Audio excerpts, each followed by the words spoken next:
Welcome, everyone. This is ECPG Live. What is gaming disorder? We're very excited to bring this topic to you today. I welcome our very special guests. We have Maureen Greeley. She is the Executive Director of the Evergreen Council on Problem Gambling. I should also say I'm Tana Russell, the Assistant Director of the Evergreen Council on Problem Gambling. We also have Marlene Warner, the Executive Director of the Massachusetts Council on Gaming and Health, Julie Hines, Executive Director of the Oregon Council on Problem Gambling, and Dr. Hillary Cash, the Chief Clinical Officer and co-founder of Restart Life. Rob Maya, as always, is behind the scenes. And Rob, if you will, bring in our guests.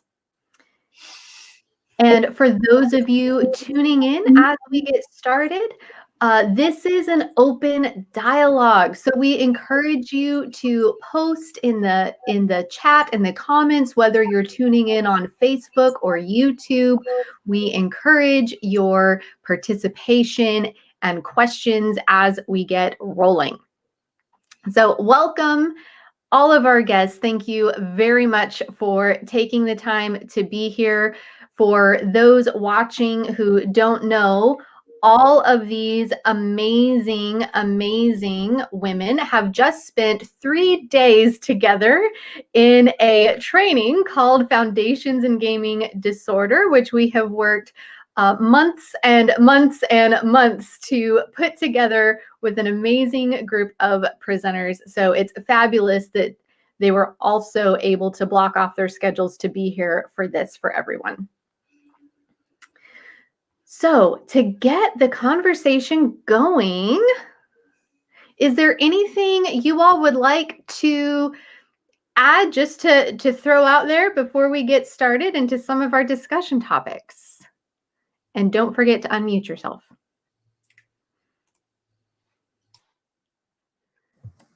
All right.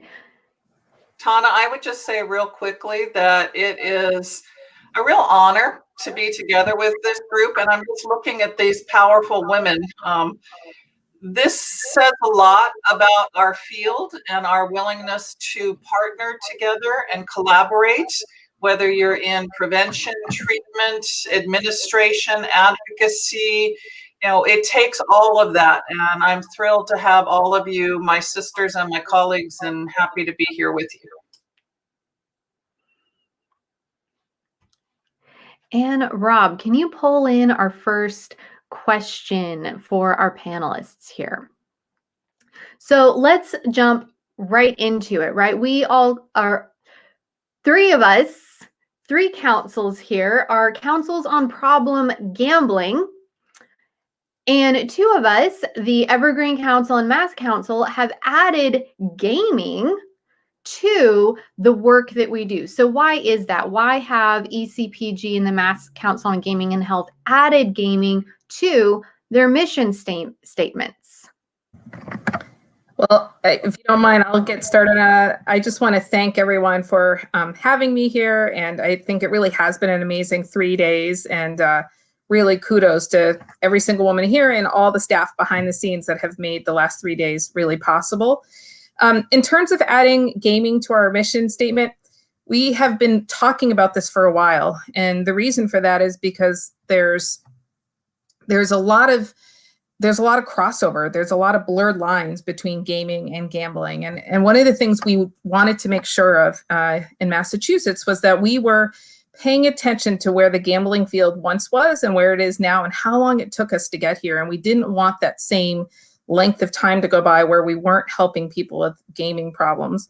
We also wanted to acknowledge, like I said, these blurred lines so that the people we are helping in the Massachusetts casinos that are walking in and playing slot machines that have gaming references to them or a gaming connection, that we're paying attention to that, as well as the folks who are experiencing so much gambling in their gaming, whether that be, a number of topics we'll talk about, but whether that's around skins, whether that's around microtransactions. So we really thought it was high time. It's also a self-regulated or unregulated field. So that was one of the important pieces as an advocacy organization, that we really take that on.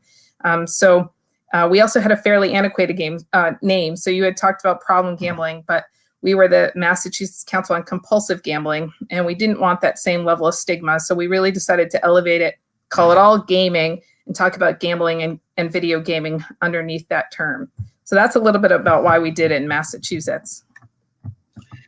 Great. And here at the Evergreen Council on Problem Gambling, we also have had some name changes over the years, and probably more to come in the future.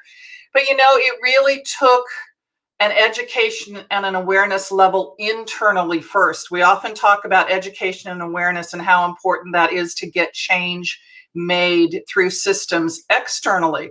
But it really started internally for us. And it was actually more than 5 years ago that our board came together with our staff and said, we need to make this change. And so we changed it in our mission. We've not yet changed it in our actual name, but we changed it in our mission in that time. And all of the reasons Marlene said, but in addition, it was a real awareness of how important it is to stop putting addictions in silos all the time, that human beings are one whole person.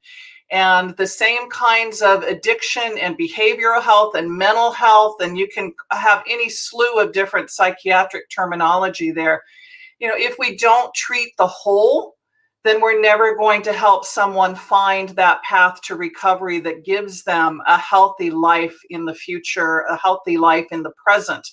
And so I really give a lot of credit to early conversations that Dr. Cash and I had up in the Seattle area over lunch, saying, how do we make this change? And it's taken a lot of years, but it's happening. And I'm thrilled that we're all recognizing not only do we need to integrate into other behavioral health paradigms, but we need to integrate these two issues for sure. Dr. Cash, you have been a leader in this work for a number of years. What has it been like for you to see more people getting interested in learning more about this and taking it on in the advocacy work and treatment work and whatnot? It's been a thrill. It's really, really been so lovely to have the growing recognition and interest in the field. It's actually amazing to think back to the mid-90s when I had the first people coming into my private practice, and I was curious and interested, and I recognized there was a serious problem here, but I didn't know anything about it. So I was just learning as I go, and there was almost zero in the 90s, almost zero research being done. Now it is really a huge field now of research, which is just wonderful. And actually, and clinicians are sort of catching on of what's going on. I still run into people who look at me a little bit cross-eyed when I talk about it, but their numbers have dropped off dramatically. Not now do so many people think this is an odd thing to be talking about and treating. So it's been great. And Julie, you've been in this field for also a number of decades. You're very tech savvy and game savvy and up with the times and what's current and what's changing. What has it been like for you seeing the progression of the blurring lines and the nature of our work? I'm excited as well as Dr. Cash. I think, this is one of those areas that still does have a lot of stigma, unfortunately, as does gambling. And in many cases, the way that we can most get traction in the world of gambling is actually with the world of gaming. I think more and more parents and adults, educators, administrators in that realm are concerned about young people and the potential for them to develop problem behaviors with their gaming. And so in the world of the gambling, we because these are so connected, we do try to tie these behaviors together. We do know that all of these behaviors are connected in some realm or form. And I just have to say, I just really loved learning from Dr. Cash more about some of these other behavioral addictions, being someone also in recovery from an eating disorder, understanding just how connected these behaviors are. And so, when you went through and talked about eating disorders and the connection there and consultation with outside parties, I got excited because this is all about partnership. And the whole reason why we're all five sitting here together today is partnership. It's a lovely place to be in that when there's a need, we can rise up together and we can hopefully help address it together. So as someone who's been doing this work for a long time, I'm super excited and really pleased to see the teamwork that's come together with this all. The only other thing I was going to add there was that I did worry a little bit, as our board did a bit, when we changed our name to the Mass Council on Gaming and Health, in the sense that have we left out something else that's going to be an intersection in the next 5 years, right? And so when Dr. Cash today spoke about pornography, we've talked a lot about marijuana use, and especially as states are legalizing, I think we just don't understand the intersection well enough. And so I'm open to anyone who wants to chat and say a better name that some of our organizations can get to, because I think that we are not doing great service to those folks who are dealing with all these various issues that are coming together in their one life, and recognizing that. But we're trying to make that start. So thank you for the collaboration shout out, Julie. And I think what Marlene said relates clearly to if we don't entirely understand what all the other process addictions and how they relate, certainly neither does the American Psychiatric Association. If you look at just gaming disorder, while it's recognized in ICD-11 through the World Health Organization, it's still not recognized in the DSM-5. It is simply a condition for further study.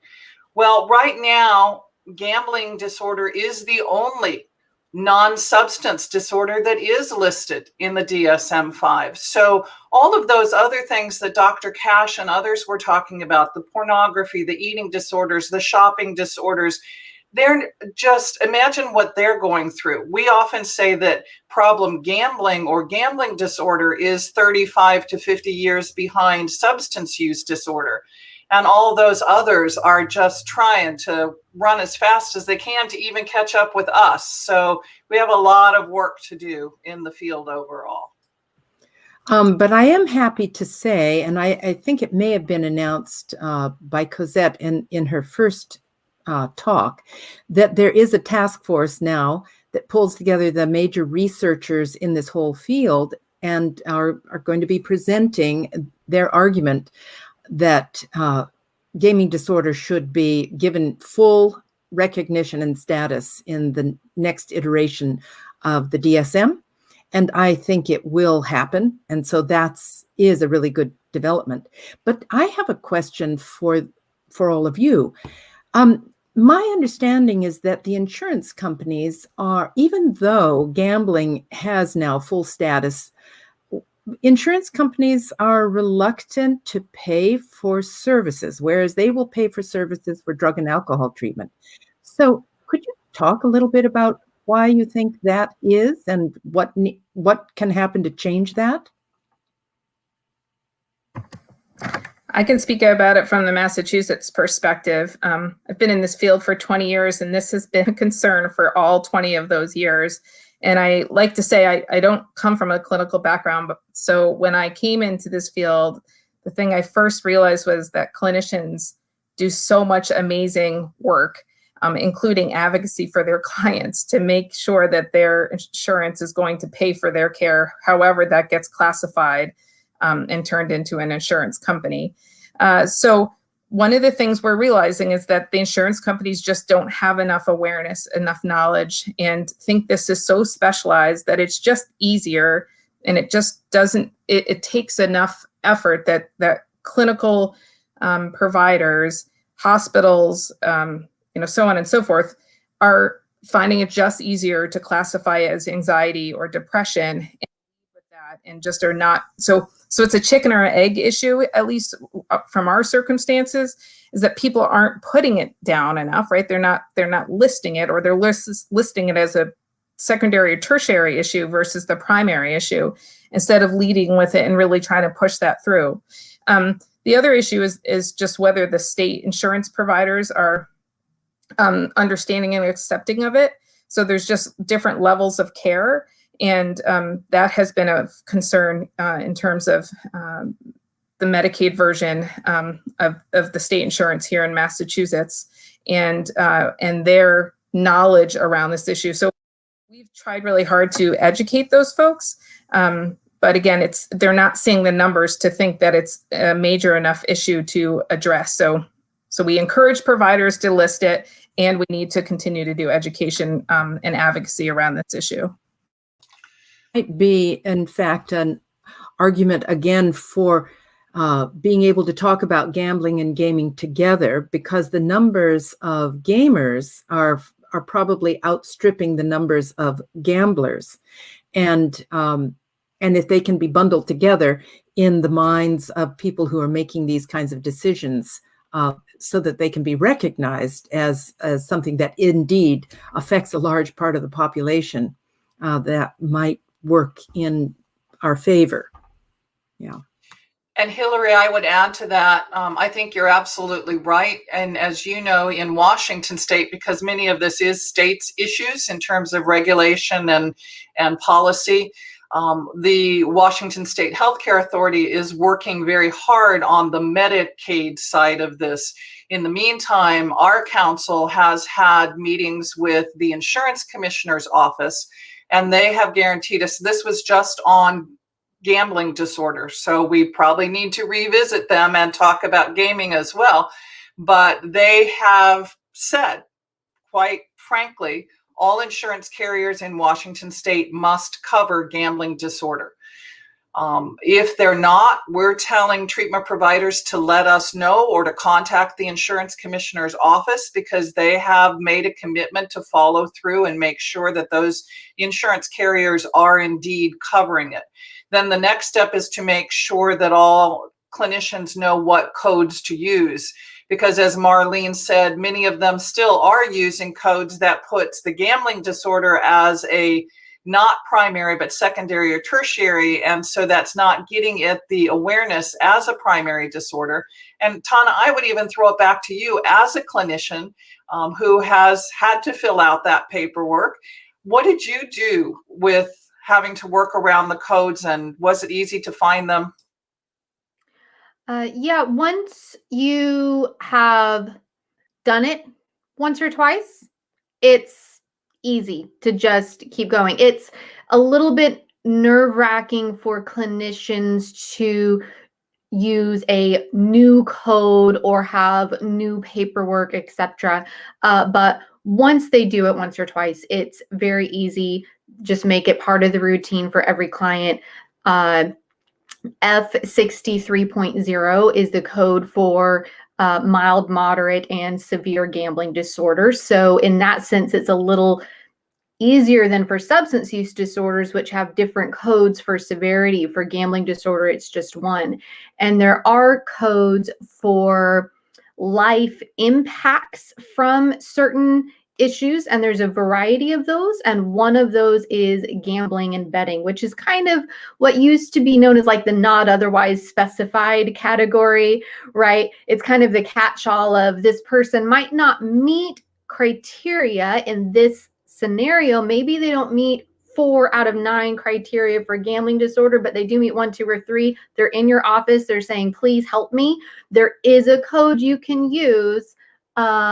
I don't want to quote it off the top of my head live and say it wrong, so we'll put it in the chat afterward just to make sure it's correct for everyone. They can be used for those who their life has been impacted by gambling, and you as a clinician can help them with that. It might just not be F63.0 gambling disorder, but their life is affected some other way, either with fewer criteria or they're a family member or loved one affected.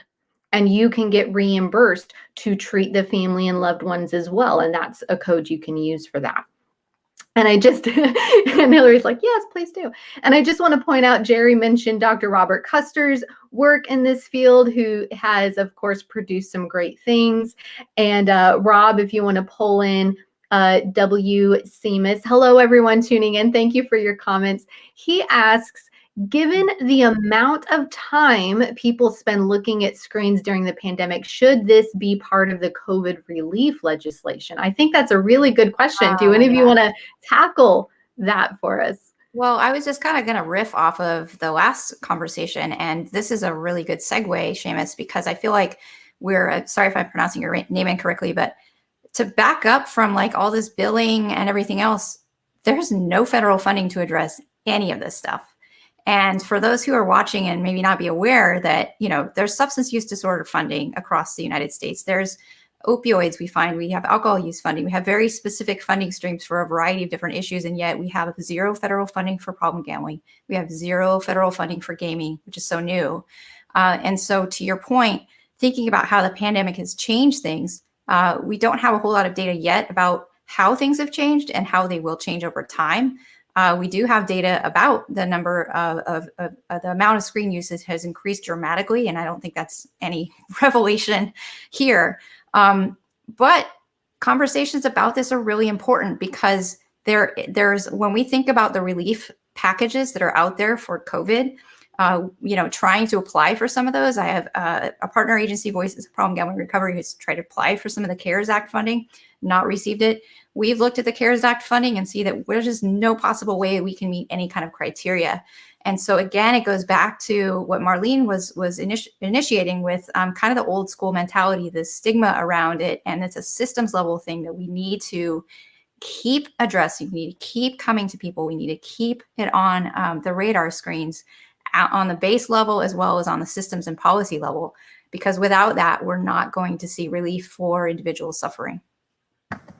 And not just funding, but also specific language and policy and guidelines on the federal level. It just doesn't. Absolutely. Yeah, I agree. And I think what you were saying relates back to where we have had some inroads beginning in the past through the National Defense Authorization Act, that, you know, a little bit of recognition there, but even researchers tell us on a consistent basis in this country that if you even put gambling in your thesis, you're going to get it returned to you. So they have to find creative ways to rewrite their research methodology and theses in order to get them covered, with just a couple of exceptions. You know, there's some funding through NCRG, there's certainly some university funding, but by and large, National Institutes of Health, none of the large federal agencies that support research funding are supporting these issues either. Now, perhaps that will change.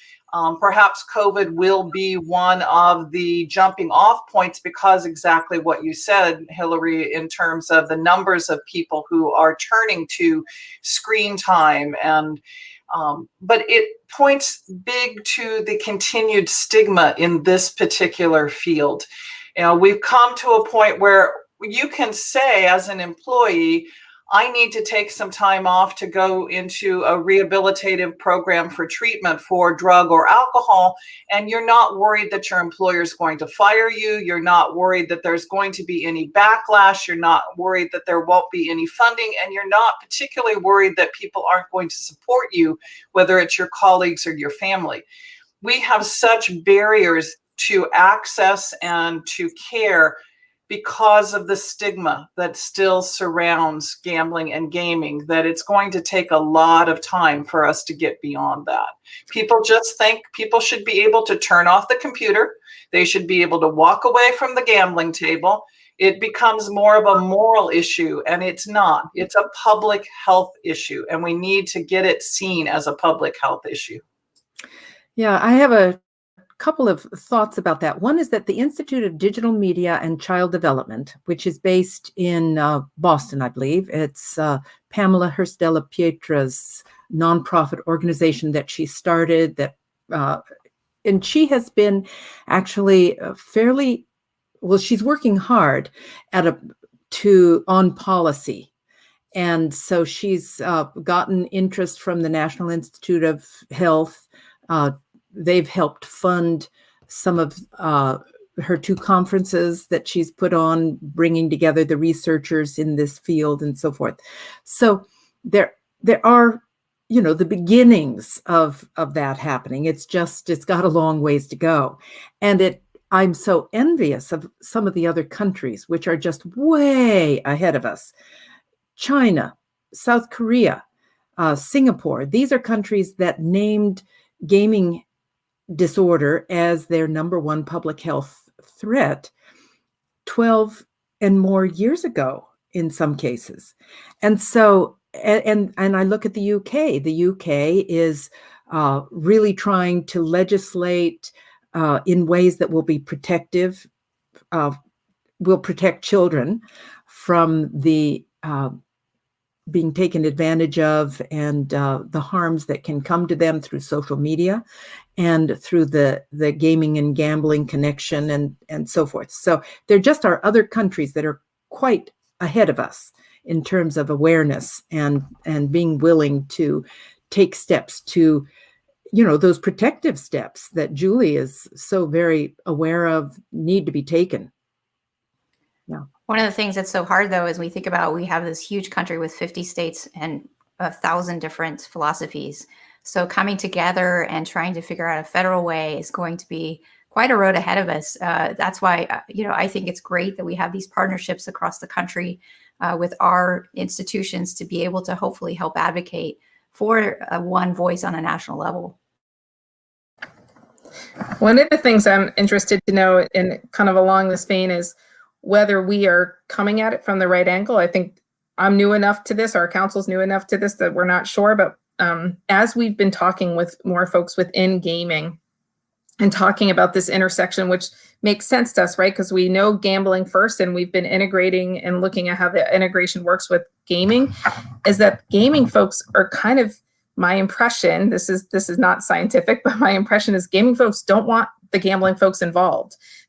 They are a little bit hesitant to know that we're using the word gaming to also describe gambling. And I'll be interested to see how this works in terms of advocacy and policy and trying to link the two together, and whether that's a good step in the right direction. Because we think of them as very much linked. We think of them as very much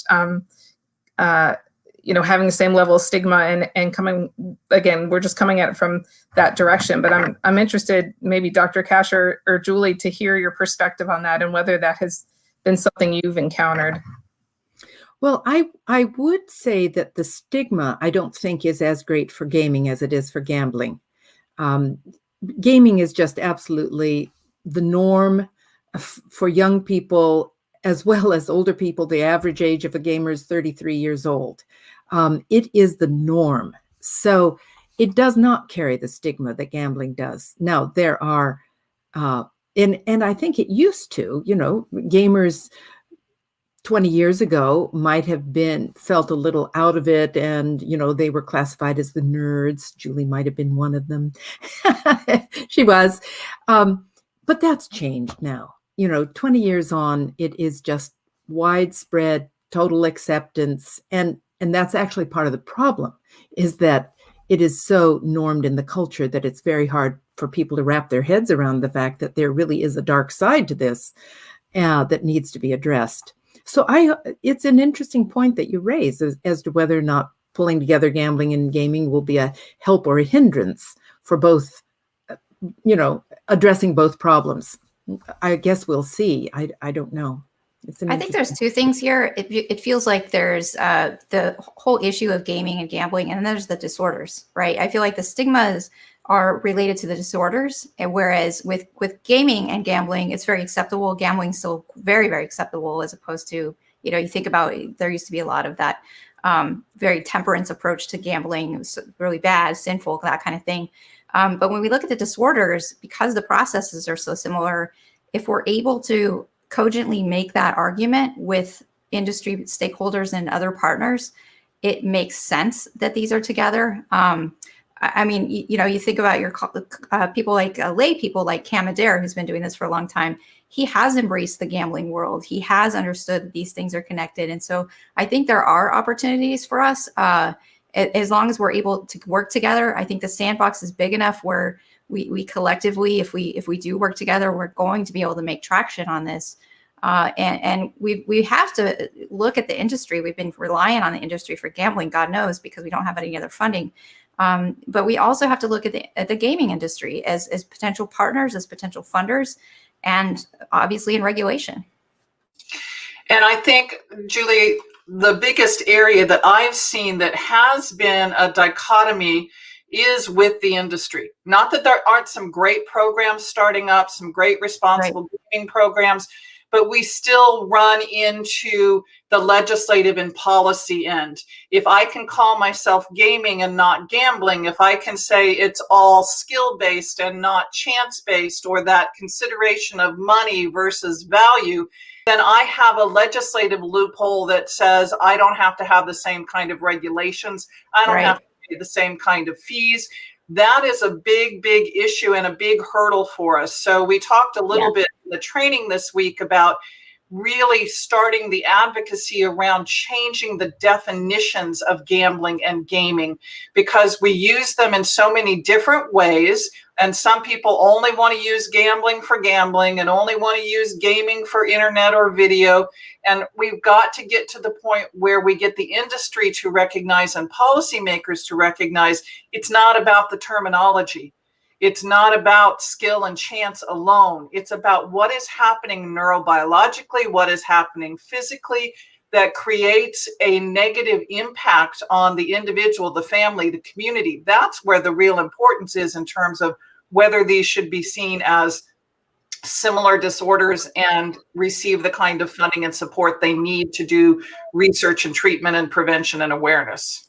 Absolutely. And you have the Entertainment Software Association saying that gaming disorder isn't even a thing, right? So we have this behemoth, billions of dollars of industry, similar to how gambling industries have functioned traditionally. And so it kind of takes these, I don't want to say lower level, but more grassroots partnerships. And hopefully we'll be able to formulate those over time.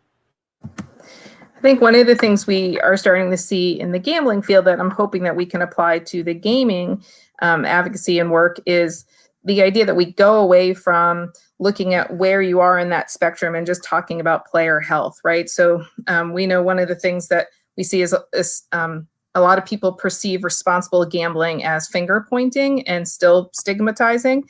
And, our partners in North and Canada in certain provinces are talking about player health. And I love that concept that we're not necessarily going to diagnose you or determine where you are on the spectrum, but we are going to try to provide protective factors, pay attention to the risk factors that you're bringing to the play, and then take the responsibility on as the operator or the regulator or the community that you're living in and own up to our portion of keeping your health in a good spot.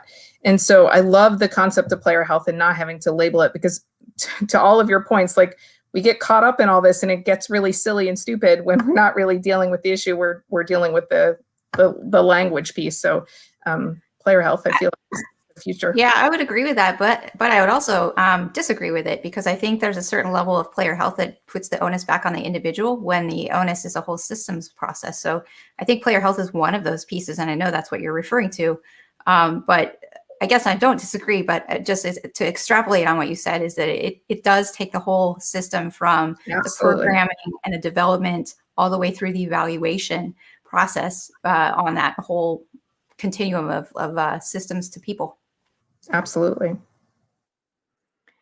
Excellent. And I think that kind of brings us to our next topic. Rob, if you could pull that in, just looking at what people may need to know about what is going on in today's video internet gaming culture. I kind of want to tie this for a second to a comment Jerry made, and you don't need to pull it over, but check the comments on sports gambling. And that's a really good example of how these worlds are merging. A person could be sitting at home in front of their computer, playing a video game on one screen, streaming on another screen, and betting on sports or esports on another one, all simultaneously, right? Like, this is the reality of what we have accessible to us all the time these days.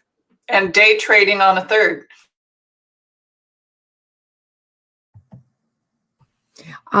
This reminds me of a case that I had early on in the 90s of someone who came to me and to and her question was, "Do you think I'm addicted?" And she would describe how she kept 6 screens open when she got home from her work, and her work was in the computer industry. And she got home from work and she'd open up her own computer, 6 screens open all at the same time. And in one, she was carrying on a cybersexual affair. In another, she was day trading. In another, she was playing a game. In another, she was on a writer's forum. I don't remember what the others were, but she was doing all of those at the same time. So this ability to multitask many different activities has actually been around for a very long time. But anyway, that just reminded me. Well, and I think anyone, I mean, I often say I come to this as a professional, but I definitely come to this issue also as a mom. I have a 15-year-old and a 12-year-old, 15 and 12-year-old sons and a 6-year-old daughter. But, to see the kids watch the NFL Pro Bowl this year that was live streamed over Madden, and seeing their idols playing themselves via Madden, watching it over YouTube, and then sitting with their friends, masked, of course, on their phones with their fantasy teams. It's like there's so much going on, and they don't think it's overwhelming.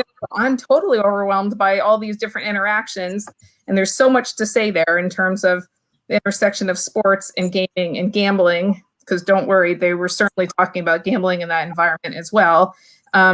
So there's it to Jerry's point. I think it's so, and kids are figuring it out, but not necessarily in a healthy way. There's a lot coming at them. Mm-hmm. And Hillary, I would ask you this because I agree. There's a point in time where we all are multitaskers and we do a lot, whether we should or not. We keep learning that we should take time for a break. We should be more mindful. All these things that are really healthier. And that's for a reason. And when we say that it doesn't bother them at all, well, maybe it doesn't in the moment. But Dr. Cash, isn't there a point in which, for at least a percentage of people, it catches up with us, and it may catch up with us in the terms of headaches or eye and vision problems or nausea or any number of physical things that our body starts to tell us, whoa, you really have done too much. So that when someone who's doing that and opening up 6 screens and multitasking actually has to ask, do you think I have a problem? That's concerning to me. So how do you deal with that, Hillary? Well, I mean, one of the things that it is helpful to educate people about are the facts, the very good, hard, solid, research-based facts about multitasking, and that people who multitask, actually all of those tasks are degraded as a result of the multitasking that's going on.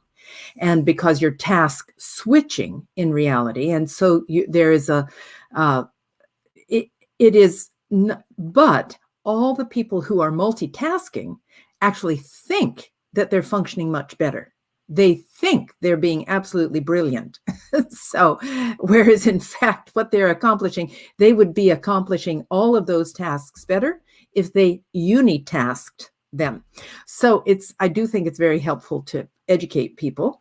And yeah, I mean, this whole thing about multitasking, the stress on the system, our systems do become very physically stressed with all that multitasking and overstimulation of the brain.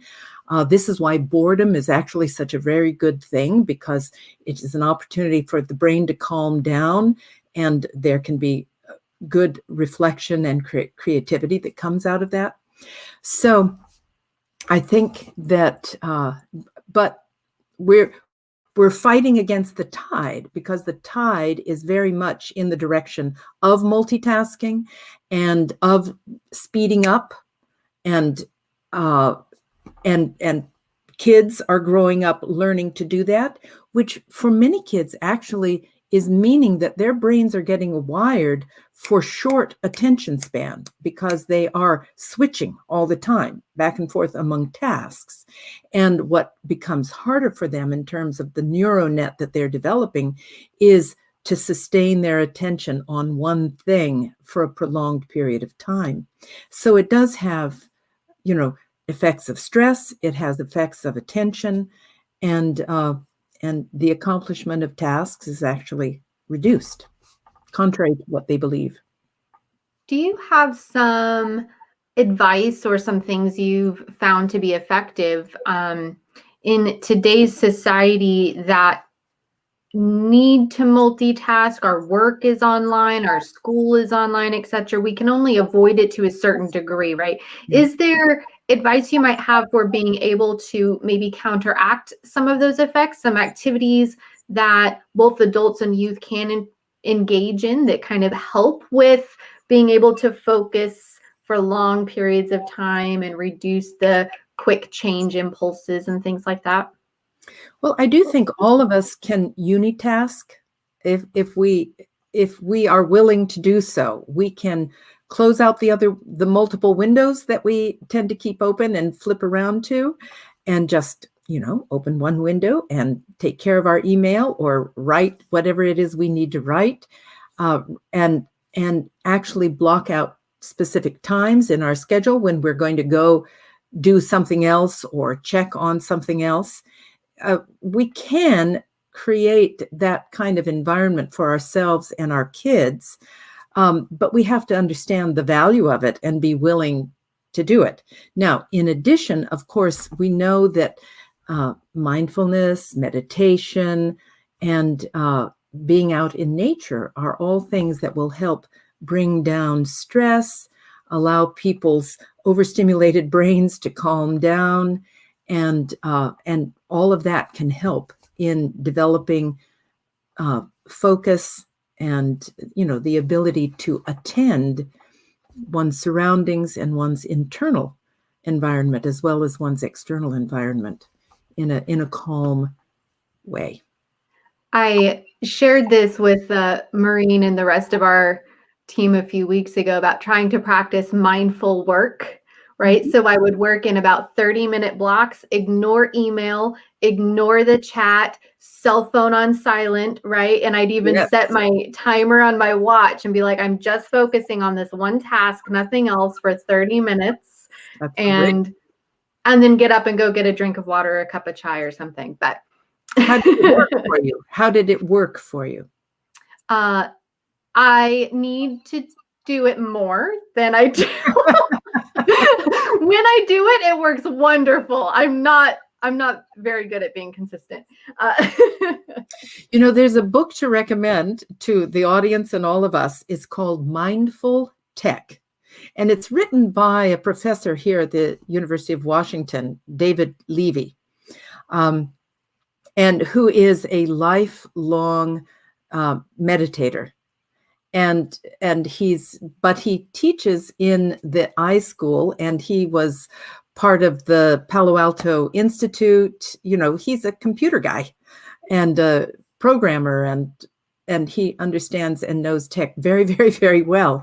But because he's been a lifelong meditator, he's really thought deeply about the intersection of mindfulness practices and technology. And so he wrote this book, which is really a practical book on how you can manage tech in your life in a very mindful way.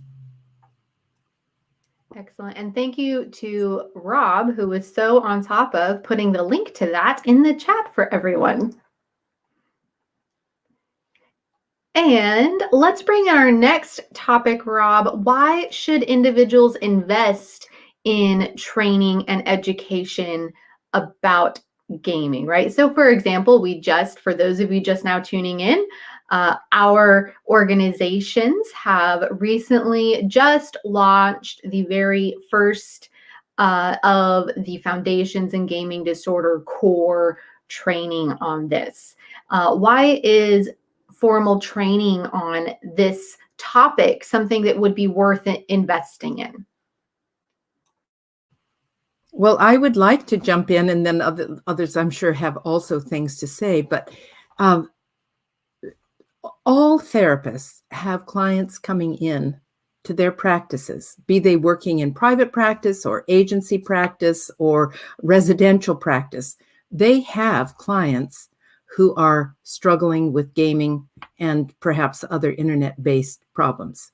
And if the clinicians working with them don't understand that most of their clients, a large number of their clients are going to actually have issues with their tech use, and they don't understand the kind of ways to assess for that, the questions to ask for that, and then how to address that, they are missing the boat. And they're not going to be nearly as effective with the clients and get the help to the clients that is needed if they're not educated. If they're ignorant, it's a problem for the clients. I would also say that, and this is anecdotal because, again, there's still so much more research that's needed. But I think one of the things we're hearing anecdotally from communities is that we're seeing a drop in interest in clubs and activities. We're seeing drops in participation in sports. I think it's something that, folks of my generation and older are kind of scratching our heads wondering, what can we do about this? So to me, it's absolutely something clinicians need to get involved in, but certainly community providers from all different angles and venues really need to think about, because gaming is, we talked to Dr. Bruce Walcott early in the training, and we kind of found about how gaming has started kind of taking over our worlds, and in a way that I don't even think everyone would label it as such, but it's something that is becoming so universal that a lot of folks don't even realize it. And it's important to, I think, bring that awareness and be able to label it, have the right language for it, and really acknowledge how we can provide some of those guidelines and guardrails for not just kids, but for adults as well.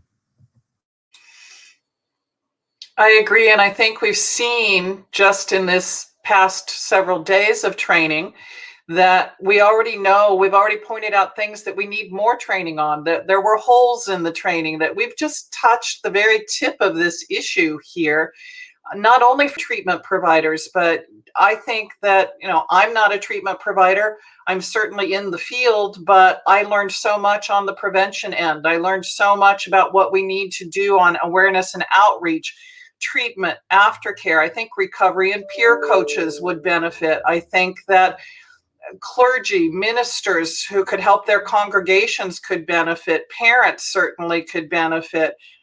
Primary care, I think, could benefit enormously. Just the right questions to ask when somebody presents with some physical issues that they're not really thinking about, that their patient just spent 17 hours nonstop in front of a screen, hasn't eaten well. I just think that this is an issue that needs to reach so many people in our communities, because it's going to impact all of us as individuals, families, communities, and society as a whole.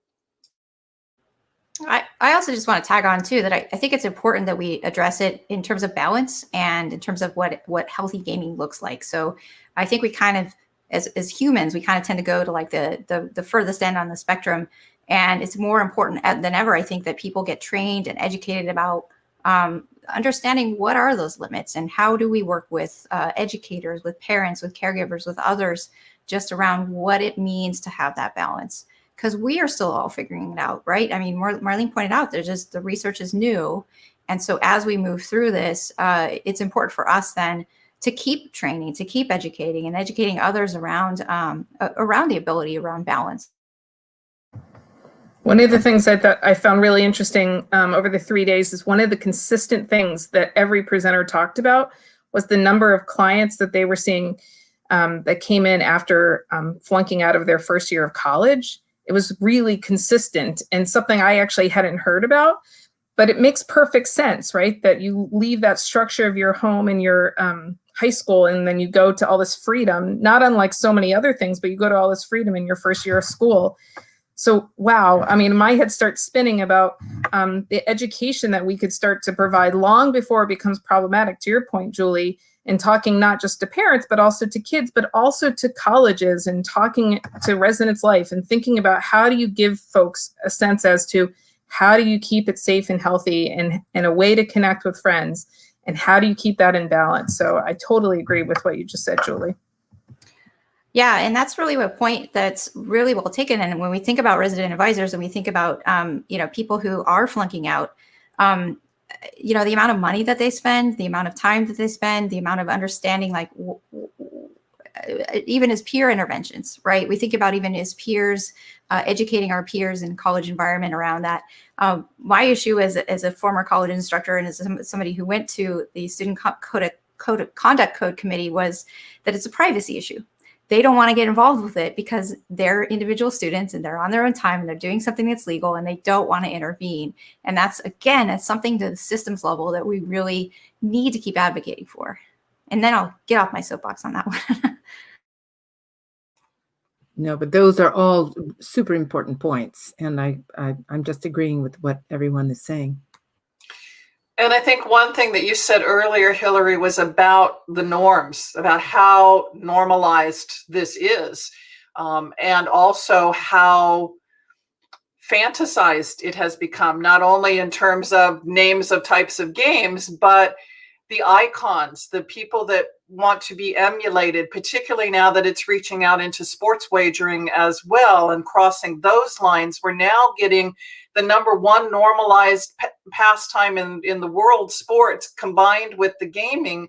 And, I remember when I started in this field that high school students were telling me that a certain number of them, well, I don't need to go to college. I'm going to go on the World Tournament of Poker Tour and make my money and become the next moneymaker. Now that's old hat. It still exists, but now you're talking about an activity that is being looked at as potentially an Olympic sport.